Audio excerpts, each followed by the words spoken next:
Delhi NCR के निवासियों को 4,100 करोड़ रुपए का तोहफा मिल रहा है। ये तोहफा द्वारका एक्सप्रेसवे का 19 किलोमीटर लंबा हिस्सा है, जिसे उत्तरी पेरिफेरल रोड यानी कि नॉर्दर्न पेरिफेरल रोड एनपीआर के रूप से जाना जाता है। इसे एक नॉर्दर्न रिंग रोड के रूप में विकसित किया गया है। ये एक्सप्रेसवे गुड़गांव और दिल्ली के बीच एक एक्स्ट्रा कनेक्टिविटी बनेगा, जो मौजूदा NH8 के लिए एक वैकल्पिक मार्ग के रूप में काम करेगा। एक सपना जो 2006 में तत्कालीन हरियाणा अर्बन डेवलपमेंट अथॉरिटी यानी कि हुडा ने देखा था, जिसे कि अब हरियाणा शहरी विकास प्राधिकरण या HSVP के रूप में जाना जाता है, वो अब पूरा हो रहा है। ये सपना 2014 तक आंशिक रूप से साकार हुआ, लेकिन फिर भी एक छोटा सा हिस्सा कानूनी पछड़ों में फंसा होने की वजह से अधूरा रह गया। 2017 में परियोजना को एक केंद्रीय एजेंसी को ट्रांसफर करने के बाद आखिरकार ये सपना पूरी तरीके से 2024 के लोकसभा चुनावों से ठीक पहले पूरी तरह से साकार हो रहा है। कुछ लोग कहेंगे कि इंतजार काफी लंबा रहा है, लेकिन दिल्ली वाले और गुरुग्राम वाले इस एक्स्ट्रा कनेक्टिविटी को पसंद ही करेंगे और प्रॉपर्टी वाले भी इसके पूरा होने से खुशी नजर आएंगे, क्योंकि इसका असर वहाँ के प्रॉपर्टी मार्केट पर पड़ेगा। आगे आने वाले समय में आपको दोनों तरफ इसके बहुमंजिला इमारतें देखी जाएंगी, 50 स्टोरी, 60 स्टोरी, 70 स्टोरी और हो सकता है उससे भी ज्यादा, क्योंकि इस प्रकार की पॉलिसी सपोर्ट करती है, क्योंकि TOD कॉरिडोर के अंदर आता है। अगर पिछले 2 से 3 साल में देखा जाए तो पहले ही इतनी गर्मी बनी हुई है रियल एस्टेट मार्केट में यहाँ, क्योंकि इस प्रकार का इंफ्रास्ट्रक्चर ना पहले कभी बना है देश में, ना कभी हो सकता है आगे देखा जाएगा। 8 लेन का एक्सप्रेसवे है, नीचे अंडरपासेस हैं, ऊपर फ्लाईओवर है, मेट्रो प्लान्ड है, फ्लाईओवर के ऊपर फ्लाईओवर प्लान्ड है और पूरा एलिवेटेड एक्सप्रेसवे है। तो आखिर ये एक्सप्रेसवे अनोखा क्यों है? इसकी कुछ वजह हैं। पहला, ये एक्सप्रेसवे देश का पहला एलिवेटेड शहरी एक्सप्रेसवे और 8 लेन वाला पहला सिंगल पिलर फ्लाईओवर है। इस पूरे एक्सप्रेसवे को करीब 9,000 करोड़ रुपए की लागत से बनाया गया है।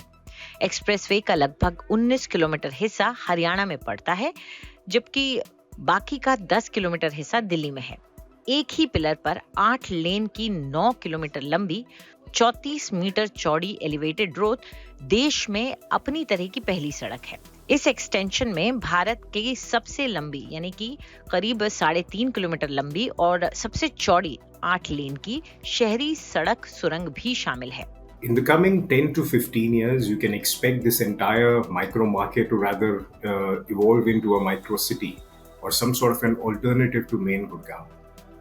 You would have bases for employment, as in you have commercial hubs within this micro market. You would have retail and a lot of mixed-use development to cater to the rising population.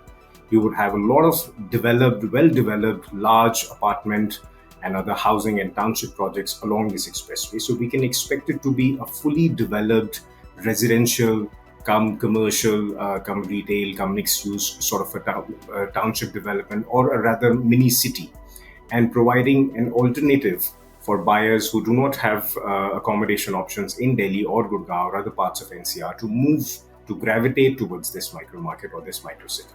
हालांकि पिछले दशक में ही expressway के पूरे होने के आसार ने ही इस इलाके पर काफी असर डाला था, खासकर गुरुग्राम और दिल्ली को जोड़ने वाले सेक्टरों में। एक्सप्रेसवे के अब पूरा होने के साथ जो प्रॉपर्टी के एक्सपर्ट्स हैं, उनका कहना है कि इन क्षेत्रों में बिना बिकी हुई इन्वेंट्री का स्तर गिर रहा है, यानी कि मकान ज्यादा बिक रहे हैं। 8 से 10 साल पहले यहाँ पर 25 से 30% मकान बिके नहीं थे, लेकिन अब ये घटकर 7 से 8% ही रह गए हैं।